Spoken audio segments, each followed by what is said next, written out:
Council meetings are long and boring. Wouldn't it be great if they were short and unboring? This is why I've invented the 5-minute meeting. Ping, ping, ping, ping, ping. Ba-da-ba-da-bing.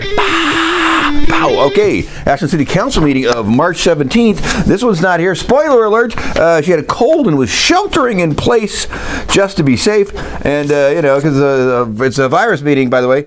So this one sat in a corner, social distancing, and there was some confusion at the beginning because of all the changes to the agenda because of coronavirus. So this one starts off, it says, hey, let's pull the discussion about supporting the new city manager responsibilities on the ballot item coming in May, and they all approve that. They say, yes, we're going to do that. And then he goes, hey, and so you know what's also, let's just talk about pulling that whole city hall bond off the May ballot.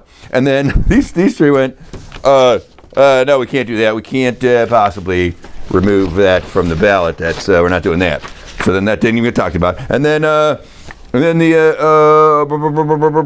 new public works hiring was going to be discussed, and that was removed from the agenda because no one's traveling to Ashland to interview for that job right now. And then this one said, he goes, hey, I got allergies, so if I sneeze, I don't have the iris, I have allergies. And this one goes, oh yeah, that's the same for me, allergies, all allergies. And then, the city administrator. I got a new person in the cast. It's city administrator. Believe me, incident commander. She's going to be the boss of the mayor by the end of the meeting, so stay tuned. So for coronavirus, the city has opened the Emergency Operations Center. The plan is to continue providing essential city services and to keep cops and city employees virus safe. And now we've added hand washing stations around the town and porta potties for the homeless, and no utility fees for no utility late fees until the end of April.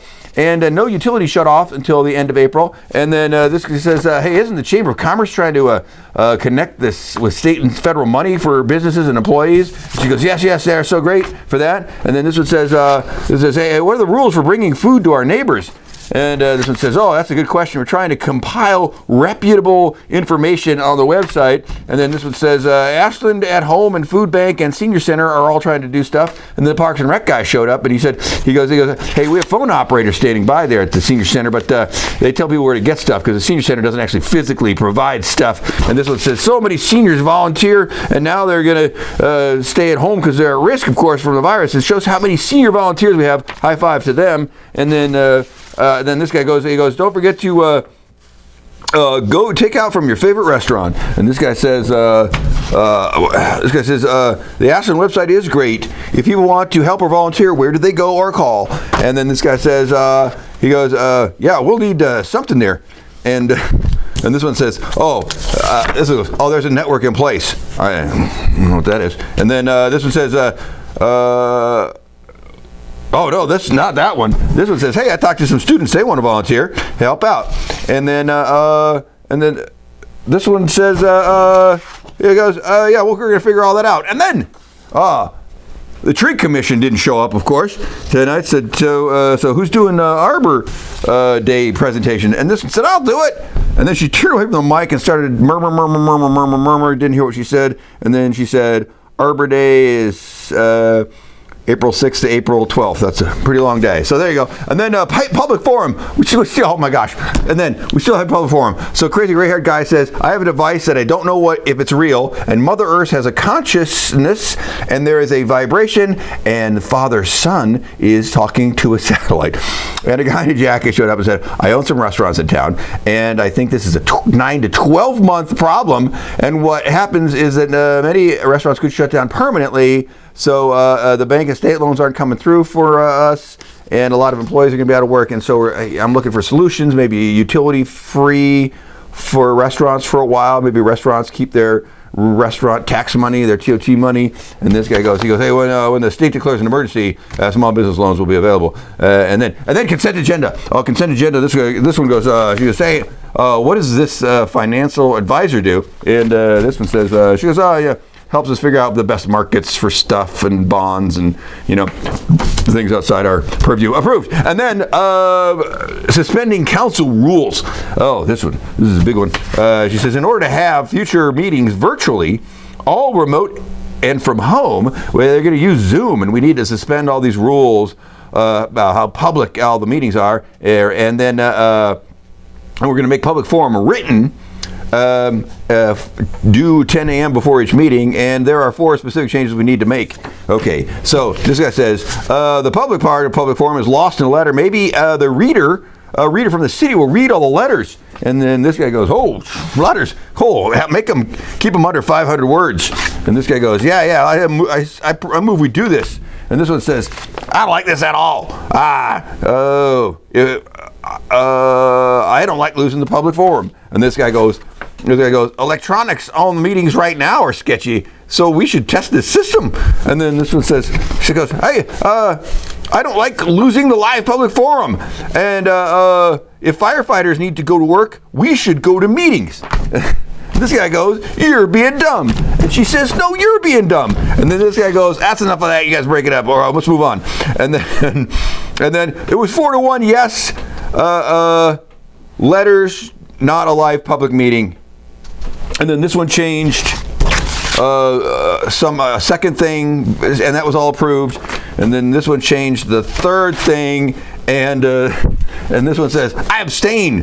And this guy goes, you can't abstain. That's not what we do. And she goes, okay, then I say no. Okay, so then that passed 4-1, and then somebody else approved something. Oh, this guy. Yeah, he goes. He suggested number 4 to change, and they all approved that. And then there was a declaration of state of emergency. So this one says, this makes me the incident commander. It gives me a lot of power, and it's in the code, and I have curfew power and suspension of commercial activities power and debris maintenance power. Whoa. And I had to make decisions the last 3 days just to keep the city services running. And this one goes, hey, how do counselors give information to from citizens to you, the incident commander? And this one says, well, I'm going to have to talk to the mayor and I'll talk to him. And then this guy goes, hey, when did this happen? And she said, oh, it's a Sunday at 11. And this one said, she said, what plan is there for hospitals overflowing? And this one said, we're going to work on that with the city and stuff. And then this one said, he goes, can we get a daily video report from the city information officer? And this one says, yes, we can do that. And this one said, hey, I move we approve this declaration of emergency, all approved. And then the mayor said a bunch of generic, this one right here, he said a bunch of like generic stuff. And then this one like disagreed with him weirdly for no reason. And then this one said, let's not foment any panic out there. And then there was like a 9-minute lapse where my video recorder died. You could find it on RVTV. And then, all of a sudden, came back and she's talking about CC&Os and ORA and facilitating stuff. And then this guy goes, outreach to the homeless and this and that. And this one says, city administrator, you're in charge of jobs for justice and other expenses, right? And this one says, what's up with church parking lot and campers? And these says, maybe we can increase that, and maybe we could talk to Medford about that stuff. And then this guy goes, what about not ticketing on-street car campers? That's an idea. And then this one says, I'll talk to the police chief about that one. And then this guy goes, how does extending these car camping villages help with the virus? And then this one says, something businessy, talk business, blabber, blabber, blabber, bureau, crackerly, talkity, talk. And then there was the end of that deal. And then city guy showed up, and he said garbage fees are going to go up 54 cents this year. It's the normal raising of garbage fees, and it starts July 1st. And there is a second reading of the 10-cent per shopping bag charge law, and just to match state language. And this guy says, I still wish we could find a way to make city money off of 10-cent bags. And that was approved. And then this one says, she goes, so thanks for trusting the staff with this martial law. I shouldn't say martial law, but you know what I mean. Especially the Bald City guy. He's awesome. And then this guy goes, just to say, don't forget to support your neighbors and support local businesses and support federal, state, and local fundraising efforts. That was nice. And then the Bald City guy said, go to ashlandchamber.com. It's got a lot of really good info. Yeah. And then this one said, the art community is suffering, and this guy says, we need to be patient, resilient, and work together. So there you go. End of meeting.